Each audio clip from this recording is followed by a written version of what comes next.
It's genuinely astonishing how far digital art has come, especially with the explosion of AI. We're seeing images now that are just, well, incredibly realistic. It makes you stop and wonder what's even real anymore. Absolutely. And what's particularly compelling is that this isn't just random generation, right? No. We're seeing creators develop a real mastery over these AI tools. They're guiding them to produce results that can rival, even meticulously captured photographs. That's exactly what we're diving into today. We've got this as source material, this fascinating article, Kai Techniken für Atemberaubenden Bildrealismus OpenAI Prompts Schreiben.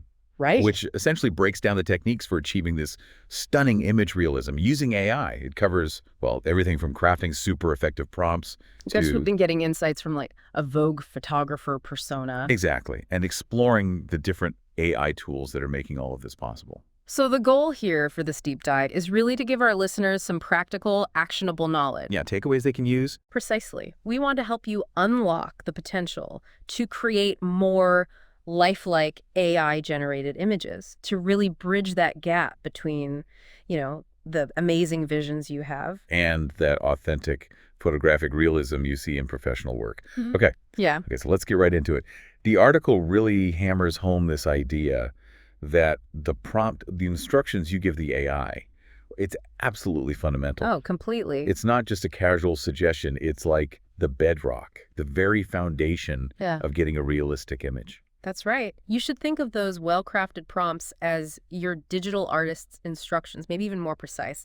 They guide the AI's interpretation, telling it exactly what to focus on.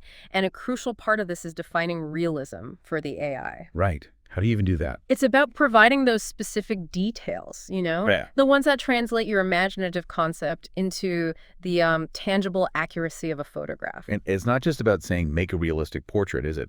The article points out you need to really drill down into specifics. It even mentions using file formats like NEF and RAW in your prompts. Now, for those who might not know, what's the significance of these formats when we're talking to an AI? Yeah, that's a great question. NEF and RAW are essentially unprocessed image files. They contain a lot more data than your standard JPEG. Okay. So by including these in your prompts, you're kind of signaling to the AI that you're aiming for a really high level of fidelity. You're mimicking the rich information captured by professional grade cameras. So it's like a shorthand for quality. Exactly. It's a way of speaking the AI's language, sort of hinting at the depth and quality you expect in the final image. Now, this is where it gets particularly clever, I thought. The article discusses a technique where you can basically instruct ChatGPT to embody a professional photographer. That's right. Specifically, someone who shoots for Vogue and Vanity Fair. That's a pretty ingenious way to leverage the AI's knowledge base, isn't it? It really is. By framing your requests like that, you're tapping into this, vast amount of information the AI has been trained on regarding high-end fashion and editorial photography. It can then draw on that understanding to recommend cameras, lenses, and even suggest the subtle details that contribute to that sense of authentic realism. ChatGPT apparently even came up with the phrase realism that breathes in this context. Oh, I like that. Yeah, I thought that was really evocative. It's not just about capturing static detail, is it? It's about conveying a sense of life, of authenticity. Exactly right. It's about capturing those nuances that our brains instantly recognize as, true to life. Like what? Well, the subtle variations in skin tone, the way fabric drapes and folds, the interplay of light and shadow that creates depth and dimension, all that stuff. Right. So by prompting the AI to consider these elements from the perspective of a seasoned pro, you're guiding it to prioritize the details that truly matter for achieving a realistic outcome. Okay, so let's talk gear, hardware. This Vogue photographer persona via ChatGPT recommends 4 specific camera models for achieving this high level of realism in editorial style images. First on the list is the Phase 1 XF-IQ4 150MP. That sounds like some serious professional gear. Oh, it absolutely is. Yeah. This is a medium format camera with just a staggering 150 megapixel sensor. Wow. Think of it as capturing an immense amount of visual information. As the article highlights, it's ideally suited for those top-tier editorials, incredibly detailed beauty close-ups. Right. and fashion magazine covers where, every single pore and fiber needs to be visible. Okay. Its strengths really lie in its exceptional dynamic range, its ability to capture detail in both bright highlights and deep shadows, the incredible depth of color it records, and its knack for rendering truly realistic skin tones. The article even describes the realism level as extreme, which makes sense. Yeah, extreme. And the prompt example they give for Midjourney is incredibly specific. Oh. Ultra-realistic fashion editorial, woman in couture dress, natural light, Phase 1 XFIQ4 150MP, studio lighting, Vogue magazine-style hyper-detailed skin texture, cinematic colors, 85mm lens. Yeah. It's almost like a recipe. Precisely. Every single element in that prompt is carefully chosen.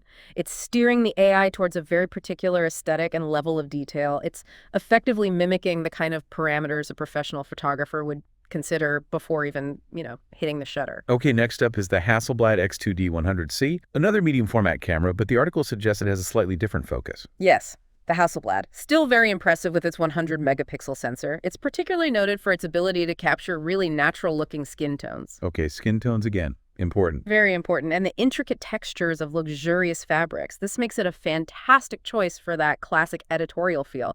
It really excels in close-up shots where those subtle textures and details can truly shine. And the realism level. Described as very high. So perfect for detailed portraits and showcasing the nuances of different materials. And the prompt example for this one. Hyper-realistic portrait for Vanity Fair. Hasselblad X2D 100C, soft shadows, luxury fashion editorial, elegant fabric textures, natural skin, 90mm lens, medium format realism. Again, very targeted. Yeah, you can see a clear pattern emerging, can't you? Each camera recommendation comes with a specific use case, highlighting its strengths, the realism level, and a tailored prompt. Incorporating the camera model, the lens, lighting style, the desired editorial aesthetic, all of it. Moving on, we have the Canon EOS R5. Now, this one feels like it might be a bit more of an all-rounder compared to those medium format powerhouses. It is indeed more versatile, yeah.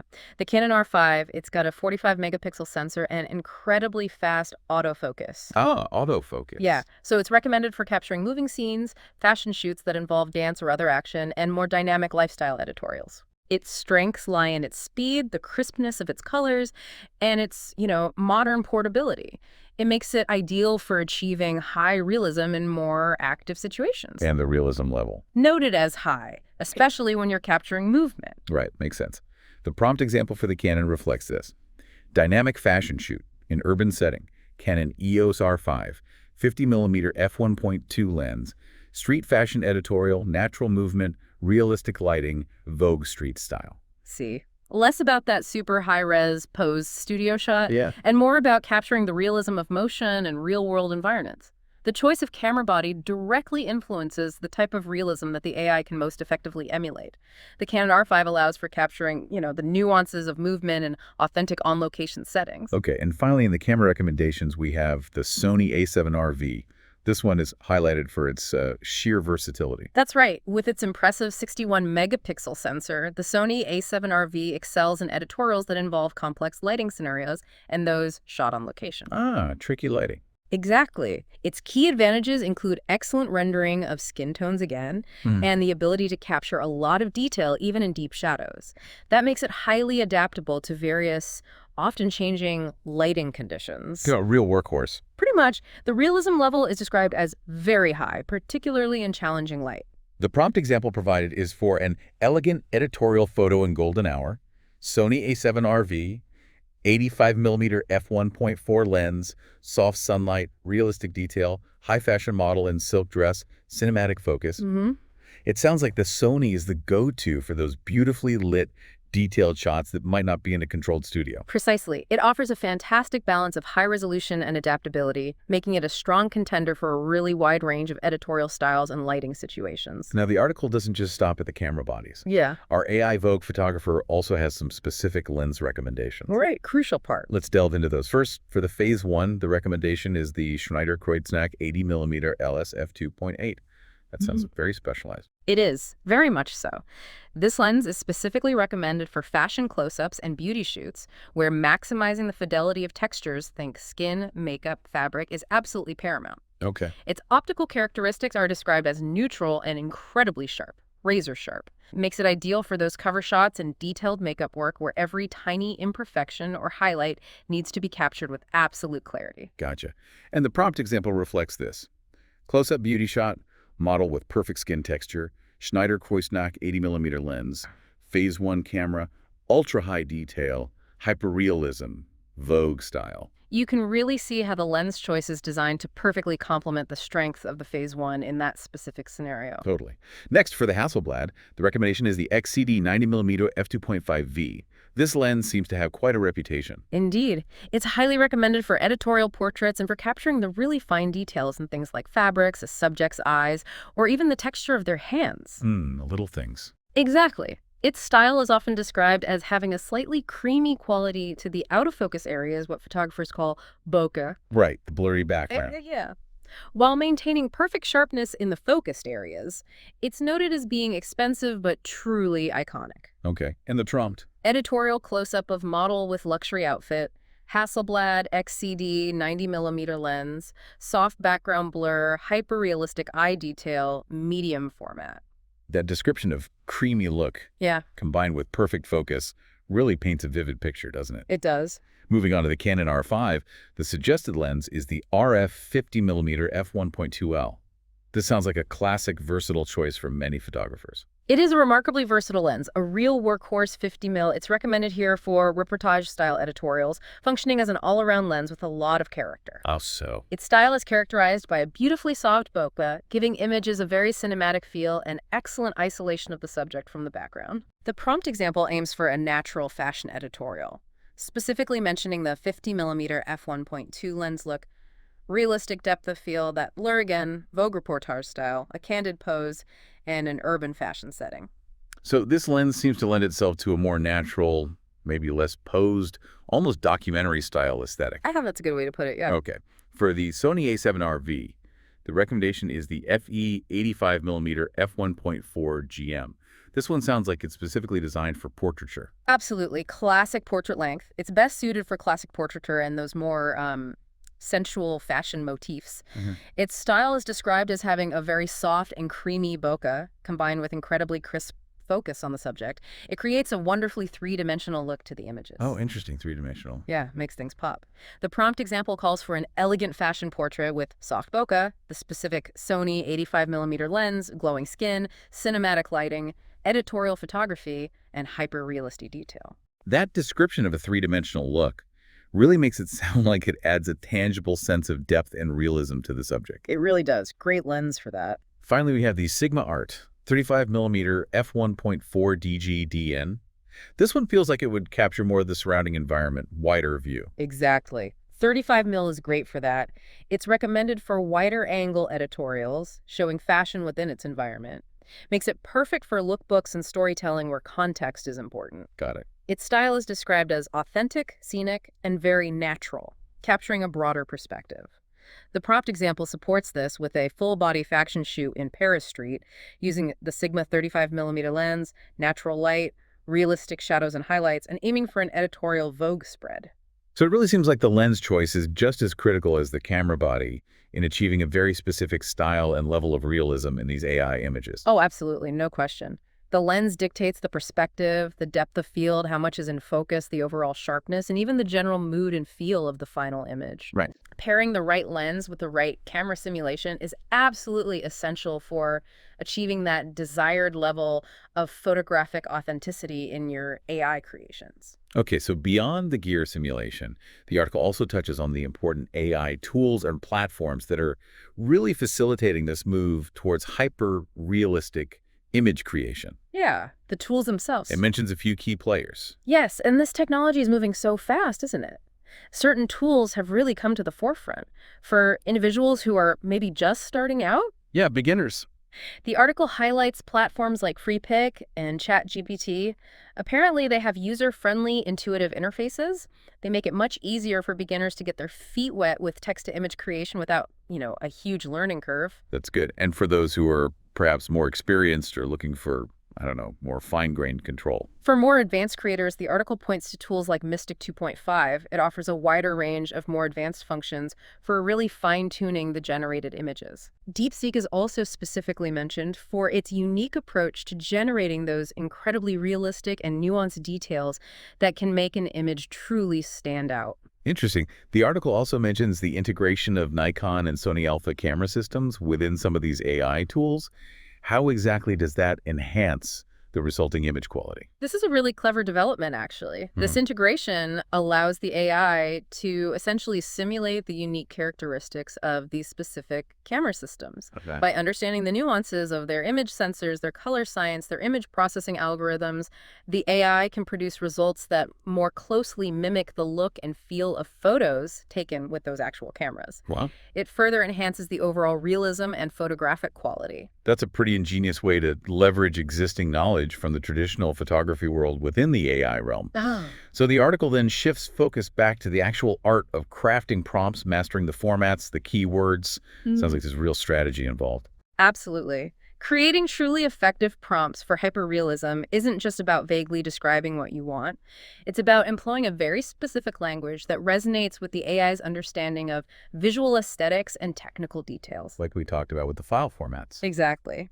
As we touched on earlier, this includes strategically incorporating specific file formats like NEF and Sony Alpha RAW directly into your prompts to signal that desired level of image data and quality. And the article also emphasizes the power of using very specific keywords. Yeah. It mentions build archive and redactions photography. Now, for those of us who don't speak German, can you explain why these keywords are so significant? Certainly, yeah. These keywords act as really powerful anchors, effectively signaling to the AI the specific type of photographic style and quality you're aiming for. Build archive translates to image archive. Okay. By using this, you're suggesting to the AI that you want an image that looks like it comes from a vast, high-quality database of professional imagery. It implies a high degree of detail and realism. Got it. And the other one? Redactions photography translates to editorial photography. This directs the AI towards the specific aesthetic and professional standards of imagery found in high-end magazines like, well, Vogue or Vanity Fair. So it's about using these terms to tap into the AI's training data in a much more targeted way, guiding it towards the kind of visual output you're looking for. Precisely. The article then delves into some more advanced techniques for pushing the boundaries, achieving truly photorealistic results. This is where it sounds like things get really sophisticated. Yes, once you've grasped the fundamentals of prompting, moving towards truly photorealistic results involves a more nuanced, kind of layered approach. Okay. One technique mentioned is the strategic combination of specifying particular camera formats, like those medium format cameras we discussed, along with very descriptive, almost cinematic language. Adding mood. Yeah, to enhance the overall depth and visual appeal. Another powerful method is the technique of layering multiple prompts. Layering. How does that work? You essentially build up the image in stages. Each prompt focuses on a different aspect or element to create incredibly complex and highly detailed compositions. Wow, okay. Layering prompts sounds like you're essentially painting a picture with words, focusing on different details and successive instructions. Exactly. Each layer of prompting allows for a greater degree of control over the final outcome. The article also stresses incorporating elements characteristic of professional editorial photography into your prompts. Right, for that polished look. To achieve that polished, high-quality look we've been discussing. And crucially, it encourages users to experiment with different AI models. Like that. Because each one interprets prompts and generates images with its own unique characteristics and strengths. It's not one size fits all. It's almost like finding the right paintbrush or the right type of paint for a specific artistic vision. That's a great analogy, yeah. The article also touches on leveraging camera simulation and incorporating cinematic effects into prompts. This sounds like injecting even more of that photographic authenticity. Absolutely. By strategically incorporating techniques that mimic real-world photography, like specifying a low aperture. For the bokeh. Yeah, to achieve those beautifully blurred backgrounds, that bokeh. Okay. Or requesting golden hour lighting to get that warm, natural glow, you can significantly elevate the realism. Nice. What else? Other cinematic effects like asking for a Dutch angle to create dynamic tension, specifying an anamorphic lens for that widescreen film aesthetic, or even adding film grain for organic texture and depth. Film grain, interesting. Yeah, it can further blur the lines between AI art and traditional photography. It's almost like you're directing a virtual photo shoot, giving the AI very specific technical and artistic parameters. That's exactly what it feels like sometimes. And as we've touched on, the choice of the underlying AI model seems to play a significant role in how these simulations and effects are ultimately rendered. Right. Different models, different results. Indeed. As the article points out, different AI models each have their own inherent strengths and tendencies. For example, Grock is noted for capturing subtle light nuances and natural textures. Okay. DeepSeek is apparently particularly good at handling complex compositions with multiple elements. Mystic 2.5 excels in color accuracy and depth perception. And FreePic is highlighted for its flexibility in adapting to and customizing different artistic styles. So really understanding the strengths of each of these AI models can help you make a more informed decision about which tool to use for the specific kind of realism you're trying to achieve. Definitely worth knowing. Finally, the article touches on a really cutting-edge concept, building a dynamic prompt generation system. This sounds like the next level. It truly is, yeah. This represents a significant leap forward. We're moving towards intelligent systems that can generate far more sophisticated and nuanced results. By dynamically optimizing the prompts in real time, taking into account the specific characteristics and capabilities of the chosen AI model. These advanced systems can even utilize input from multiple different sources and allow for extensive experimentation with a wide range of parameters. It's ultimately democratizing advanced image generation. And more accessible. And opening up practically limitless possibilities for creative expression. So it's like the AI is almost learning to prompt itself more effectively based on the desired outcome and the model's capabilities. Yes. That's a pretty powerful concept. It is. It signifies a real shift from using static, predefined prompts to more adaptive, intelligent systems that can continuously refine and improve the image generation process on their own. Well, this has been an absolutely fascinating deep dive into the intricate world of achieving stunning image realism using AI. It's clear that creating truly believable AI images is a really multifaceted process. Yeah. It involves a lot more than just typing a simple sentence. Absolutely. It requires a thoughtful blend of understanding the fundamental principles of effective prompting, having a good grasp of the characteristics of different real-world cameras and lenses, and how those translate into the AI realm. Exploring the unique capabilities of various AI tools and platforms, and leveraging more advanced techniques like camera simulation and dynamic prompt generation. So for you, our listener, the key takeaways are definitely the critical importance of crafting detailed, strategic prompts.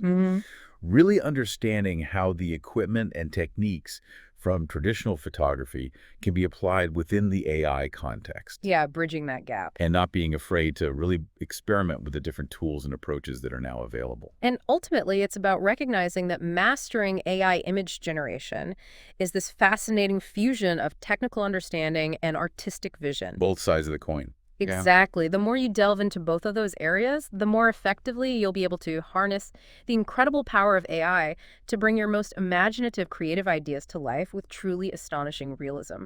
It really makes you think, doesn't it, how these increasingly sophisticated AI techniques will continue to blur the lines between what we perceive as reality and what is digitally created.